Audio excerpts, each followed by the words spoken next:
The Hoxne Hoard is the largest hoard of late Roman silver and gold ever discovered in Britain, and the largest collection of 4th and 5th century gold and silver coins found anywhere within the former Roman Empire. It was discovered by Eric Laws, a metal detectorist, in the village of Hoxne in Suffolk, England in 1992. The hoard consists of 14,865 Roman gold, silver, and bronze coins, and approximately 200 items of silverware and gold jewelry. The items are now in the British Museum in London, where the most important items and a selection of the rest are on permanent display.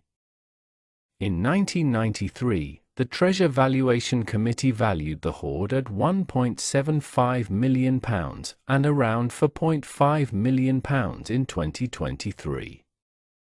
The treasure was buried in an oak box or small chest filled with precious metal objects, mostly sorted by type, with some in smaller wooden boxes and others in bags or wrapped in cloth. Remains of the chest and fittings, such as hinges and locks, were found during the excavation. Coins from the treasure date it to 407 after Christ, which coincides with the end of Britain as a Roman province. The owners and reasons for the burial of the treasure are unknown, but it was carefully packed and the contents appear to be consistent with what a very wealthy family might have owned.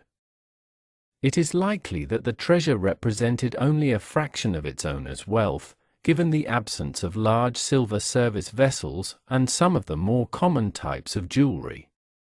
The Hoxne Hoard contains several rare and important objects, such as a gold body chain and silver gilt pepper pots, Piperatory, including the Empress pepper pot. The hoard is also of particular archaeological importance, as it was excavated by professional archaeologists, with the objects largely intact. The find helped to improve relations between metal detectorists and archaeologists and influenced a change in English law regarding treasure finds. The hoard was discovered in a field southwest of the village of Hoxton in Suffolk on the 16th of November, 1992. Tenant farmer Peter Watling had lost a hammer and asked his friend Eric Laws, a retired gardener and amateur metal detectorist, to help him search for it. While searching the field with his metal detector, Laws discovered silver spoons, gold jewelry and numerous gold and silver coins. After retrieving several items, he and Watling notified the landowners, Suffolk County Council, and the police, without attempting to dig up any more items. The following day, a team of archaeologists from the Suffolk Archaeology Unit carried out an emergency excavation of the site. The entire hoard was excavated in one day, with several large blocks of undisturbed material being removed for laboratory excavation. The area was searched with metal detectors within a 30-meter, 98-foot radius of the find. Peter Watling's missing hammer was also found and donated to the British Museum. The hoard is concentrated in one place, in the completely decomposed remains of a wooden chest. The objects were grouped in the chest, for example, pieces such as ladles and bowls were stacked inside each other, while other objects were grouped in a manner consistent with being held in an inner box. Some objects have been disturbed by burrowing animals and ploughing, but the overall amount of disturbance is low. It was possible to determine the original arrangement of the artifacts in the container and the existence of the container itself, thanks to Laws's prompt notification of the find, which allowed it to be excavated on site by professional archaeologists.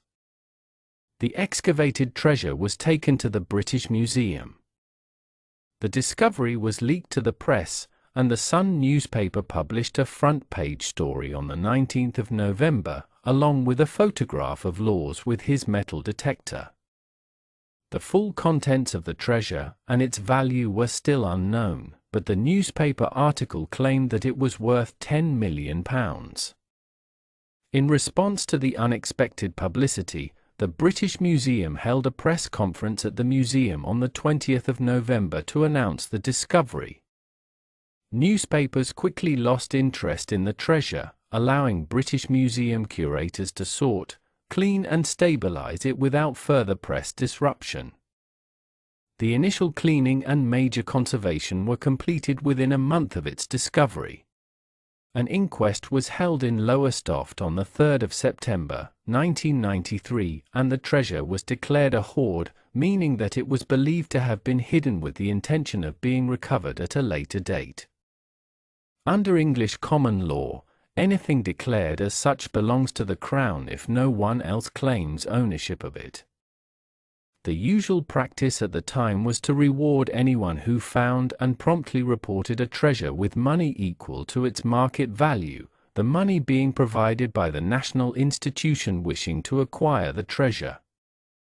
In November 1993, the Treasures Review Committee valued the treasure at £1.75 million, about £4.5 million in 2023, which was paid to Lowes as the discoverer of the treasure, and he shared it with farmer Peter Watling. Later, the Treasure Hunt Act of 1996 was passed, allowing the prospector, the lessee, and the landowner to share any prize. The Suffolk County Council Archaeological Service investigated the field in September 1993 after it had been ploughed, discovering 4 gold coins and 81 silver coins, all believed to be part of the same hoard. Both earlier Iron Age and later medieval material were also found, but there was no evidence of a Roman settlement nearby. The coins found during the 1994 investigation are scattered in an ellipse centered on the site of the find, running from east to west for a distance of 20 meters, 66 feet, on either side. This distribution can be explained by the fact that the farmer had carried out a deep ploughing in 1990 in an east-west direction in the part of the field where the hoard was found. The farmer had been ploughing in a north-south direction since 1967 or 1968, when the land was cleared for agricultural use, but the lack of coins to the north and south of the find site suggests that ploughing before 1990 had not disturbed the hoard. A subsequent field excavation was carried out by Suffolk County Council's Archaeological Service in 1994 in response to illegal metal detection near the find. The hoard's burial pit was re-excavated and a single post hole was identified in the southwest corner. This may have been the location of a marker post to enable the cache depositors to locate and recover it in the future. Soil was removed in 10 centimeters, 3.9 in, spikes for analysis in the 1,000 square meters, 11,000 square feet, area around the find site, and metal detectors were used to locate metal artifacts.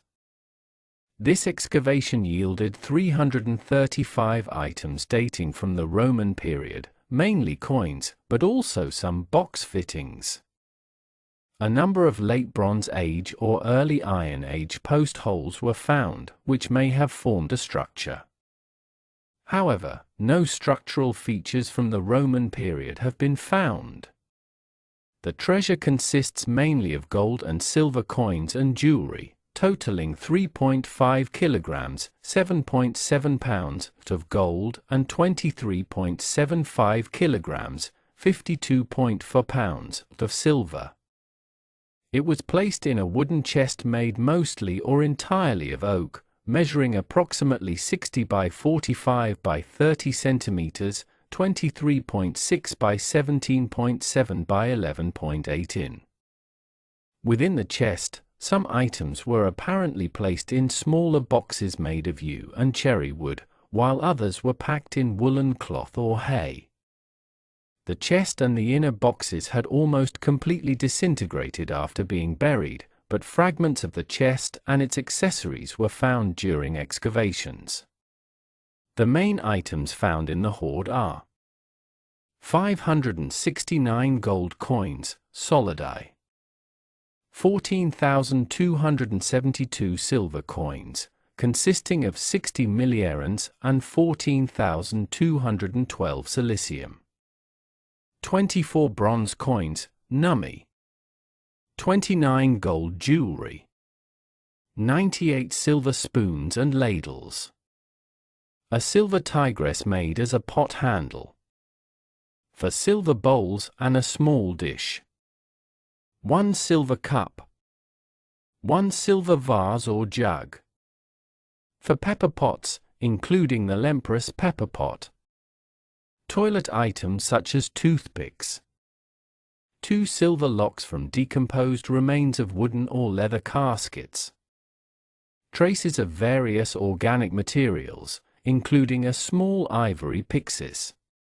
The Hoxne Hoard contains 569 gold solidi, minted between the reigns of Valentinian I, 364–75, and Honorius, 393–423, 14,272 silver coins, including 60 milliarenses and 14,212 siliqui, minted between the reigns of Constantine II, 337–40, and Honorius, and 24 bronze nummi.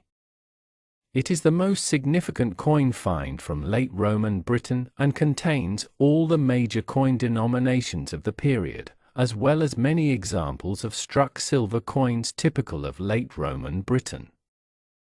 The only find from Roman Britain with a larger number of gold coins is the Hoard of Eyes, found in 1780 or 1781, for which there is a poor record. The largest single Romano-British hoard is the Cunesio hoard of 54,951 coins from the 3rd century, but these are debased radiata with little precious metal content.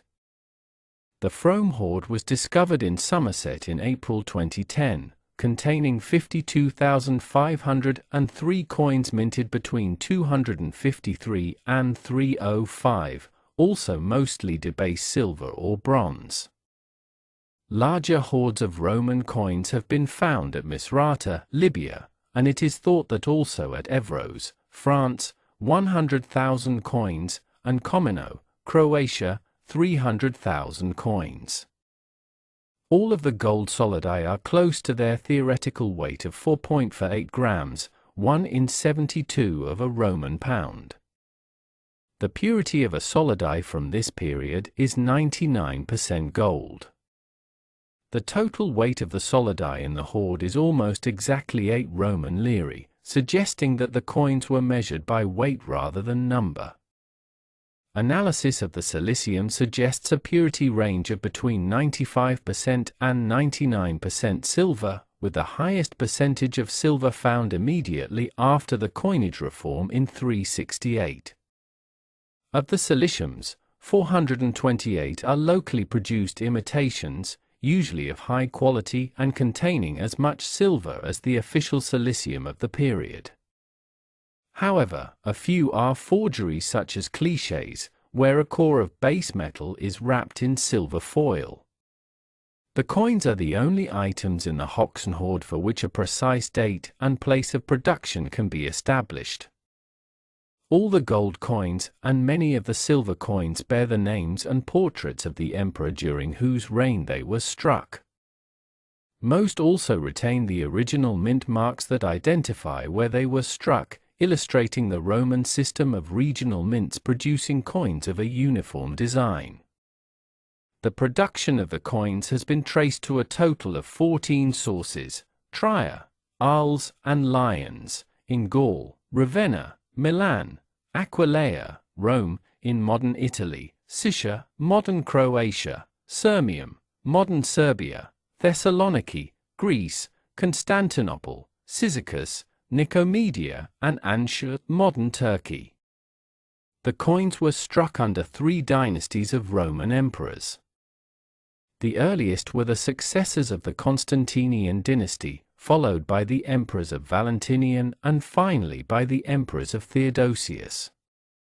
The collegial system of government, or consortium imperii, meant that the imperial partners would strike coins in each other's names at mints under their jurisdiction. The overlapping reigns of Eastern and Western emperors often allowed changes in type to be dated within part of the reign.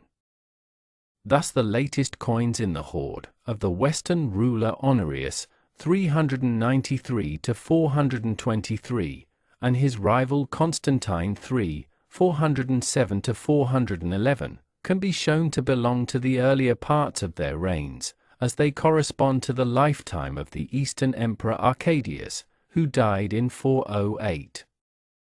The coins thus provide a terminus post quem, or earliest possible date for the deposition of the hoard of 408. The saliques in the hoard were struck mainly in Western mints in Gaul and Italy. It is not known whether this is because coins from further east rarely reached Britain through trade or because Eastern mints rarely struck saliques.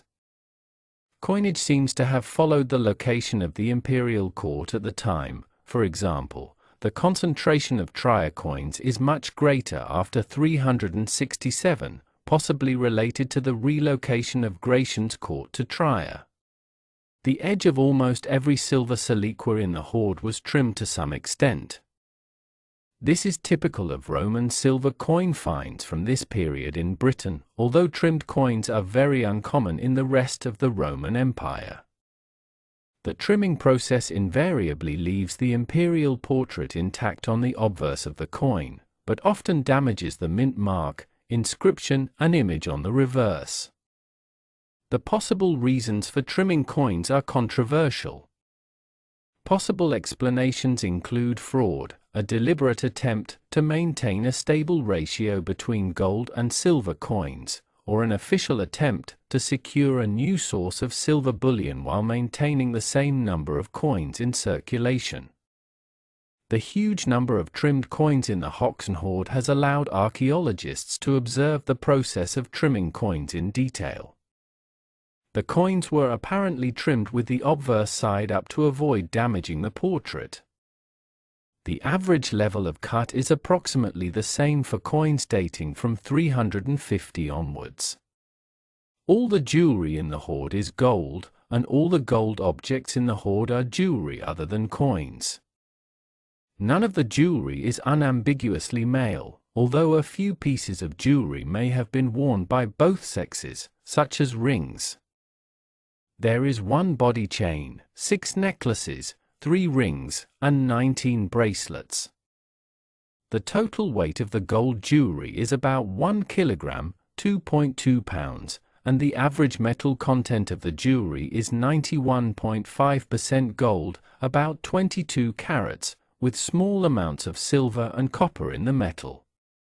The most important gold object in the hoard is the body chain, which consists of 4 gold chains with fine loops, made using the loop-in-loop method, called foxtail in modern jewelry, and attached at the front and back to plaques.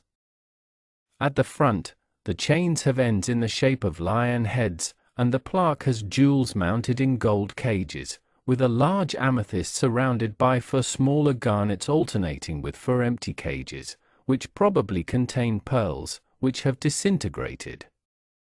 At the back, the chains are gathered on a bracket centered on a gold solidus of Gratian, R. 375 to 383, which was converted from an earlier use, probably as a pendant, and which may have been a family heirloom. Body chains of this type appear in Roman art, sometimes on the goddess Venus or on nymphs. Some examples have an erotic context, but were also worn by respected high-ranking ladies. They may have been considered an appropriate bride's gift. The Hoxne chain, worn tightly, would fit a woman with a bust size of 76 to 81 centimeters, 30 to 32 in. Few body chains survive. One of the fullest is from the early Byzantine period, found in Egypt and also in the British Museum. One of the necklaces includes lion-headed ends, and another includes stylized dolphins. The remaining 4 are relatively plain loop-in-loop chains, although one has a Chi-Rho symbol on the clasp, the only Christian element in the jewelry. Necklaces of similar lengths were commonly worn in the Roman period with a pendant, but no pendants were found in the hoard. Of particular interest in the hoard are several gold rings. Originally set with precious stones, which may have been natural gemstones or pieces of colored glass, these were removed from the rings before they were buried, perhaps for reuse or simply dropped and lost. 3 of the rings are of similar design, one with an oval frame, one with a round frame, and one with a large oblong frame.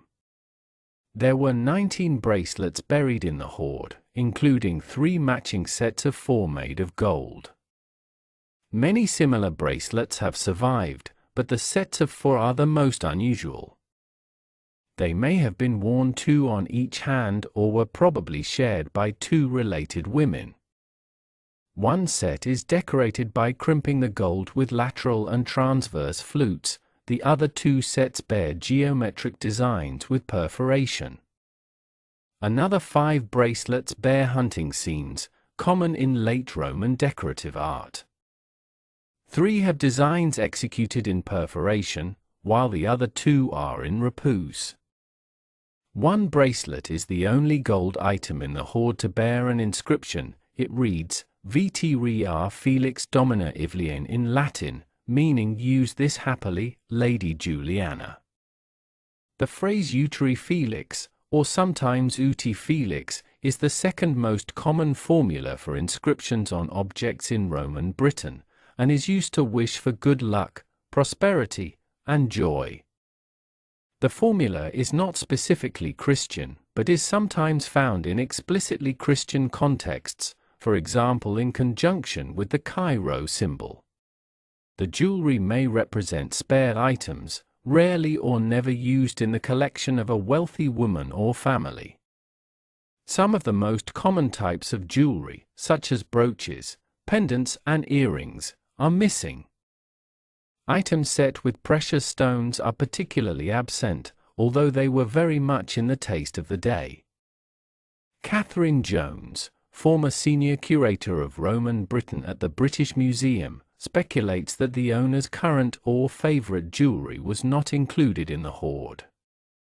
The hoard contains about 100 silver and silver-gilt objects. The number is imprecise because there are unmatched broken pieces.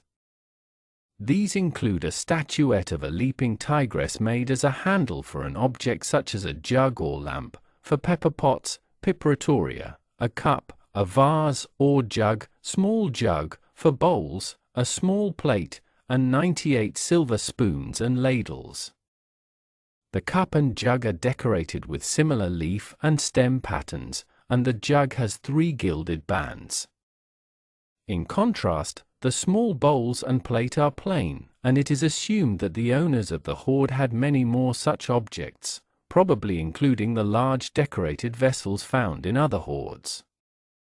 Many pieces are gilded in parts to emphasize the decoration. The technique of fire gilding with mercury was used, as was typical of the time. The pepper pots include one vessel finely modeled as a wealthy or imperial lady, which soon became known as the Lempress pepper pot. The woman's hair, jewelry, and clothing are carefully rendered, and gilding is used to emphasize many details. She holds a scroll in her left hand, giving the impression of education as well as wealth. Other pepper pots in the hoard are modeled in the form of a statue of Hercules and Antaeus, a ibex, and a hare and a hound together. Not all such spice dispensers hold pepper, they were also used to dispense other spices, but are grouped together in discussions as pepper pots. Each of those found in this hoard has a mechanism in the base for rotating an internal disc that controls the opening of 2 holes in the base. When fully open, the containers could be filled using a funnel. When partially open, they could be shaken over food or drink to add the spices.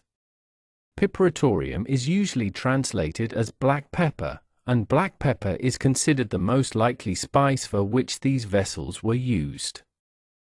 However, pepper is only one of a number of expensive, high-status spices that these vessels may have distributed. Piperatoriums are rare examples of this type of Roman silverware, and according to Johns, the Hawks finds have significantly expanded the dating range, typology, and iconographic scope of the type. The trade and use of black pepper during this period is supported by evidence of mineralized black pepper at 3 sites in the northern province, recovered in 1990, and by the Vindolanda tablets, which record the purchase of an unspecified quantity of pepper for 2 denarii. Archaeological sites, with contemporary finds, have revealed spices including coriander, poppy seeds, celery, fennel, summer savory, mustard, and dill. End of Part 1.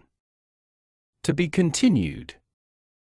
Subscribe to the Golden Treasure channel and give the video a thumbs up in support.